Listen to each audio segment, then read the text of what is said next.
तरबूज को कैसे उगाया जाता है और तरबूज की फार्मिंग आखिर कैसे की जाती है। क्या इसकी खेती पानी में की जाती है या फिर मिट्टी में? और क्या आप जानते हैं कि रोजाना तरबूज को खाने से हमें कई प्रकार की जानलेवा बीमारियां भी हो सकती है। तो चलिए हम जान लेते हैं कि तरबूज की फार्मिंग आखिर होती कैसी है। दोस्तों, तरबूज एक सदाबहार फल होता है जिसे साल के 12 महीनों में उगाया जा सकता है, लेकिन लोग तरबूज को गर्मी के दिनों में खाना ज्यादा पसंद करते हैं। इसीलिए गर्मी के दिनों में ही तरबूज की फार्मिंग सबसे ज्यादा की जाती है।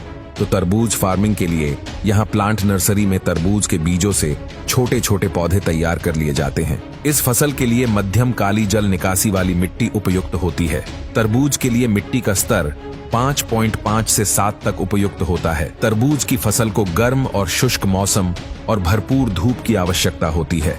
24 डिग्री सेल्सियस से 27 डिग्री सेल्सियस का तापमान बेल की वृद्धि के लिए सही है। तरबूज गर्म मौसम में तेजी से ग्रो करने वाला पौधा है, जिसे आप अंतिम वसंत से शुरुआती गर्मी या मार्च से अप्रैल महीने के बीच गमले या ग्रो बैग की मिट्टी में लगा सकते हैं। इसके बीज 21 से 35 डिग्री सेल्सियस के बीच वाले तापमान में तेजी से अंकुरित होते हैं। तरबूज ठंड के मौसम में अच्छे से ग्रो नहीं कर पाता है और लगभग 1 महीने बाद जब इनके पौधे 1 से 2 फीट के हो जाते हैं, तब तरबूज के पौधों को खेतों में बो दिया जाता है।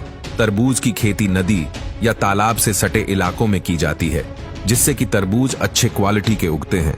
और इसी तरह 2 से 3 महीने बाद जब तरबूज के पौधे थोड़े बड़े हो जाते हैं, तब इनमें कई छोटे छोटे तरबूज आने लगते हैं। कई तरह की मिट्टी में की जाती है, लेकिन बलुई दोमट मिट्टी इसकी खेती के लिए उपयुक्त रहती है। तरबूज के लिए रेतली जमीन होनी चाहिए, थोड़ी नमक वाली जमीन भी ठीक रहती है। और आपको यह भी बता दूं, तरबूज का पौधा कितनी दूर लगाना चाहिए। इनके पेड़ लंबे लताओं वाले होते हैं जो जमीन की तलाटी पर तेजी से फैलते हैं। इसी तरह तीसरे महीने के अंतिम सप्ताह में सारे छोटे साइज वाले तरबूज बड़े हो जाते हैं। इसीलिए अब इनकी हार्वेस्टिंग की जाएगी, यानी कि अब सारे तरबूजों को तोड़ा जाएगा। सारे तरबूजों को तोड़ लेने के बाद उनको ट्रक में लोड करके फैक्ट्री में लाया जाता है, जहां सबसे पहले सारे तरबूजों को पानी से वॉश किया जाता है और फिर कन्वेयर बेल्ट के जरिए इनको आगे भेजा जाता है।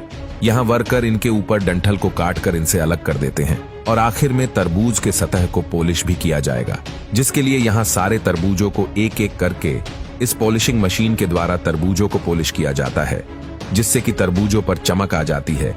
ऐसा करने से इनको मार्केट में ऊंचे दाम पर बेचा जाता है।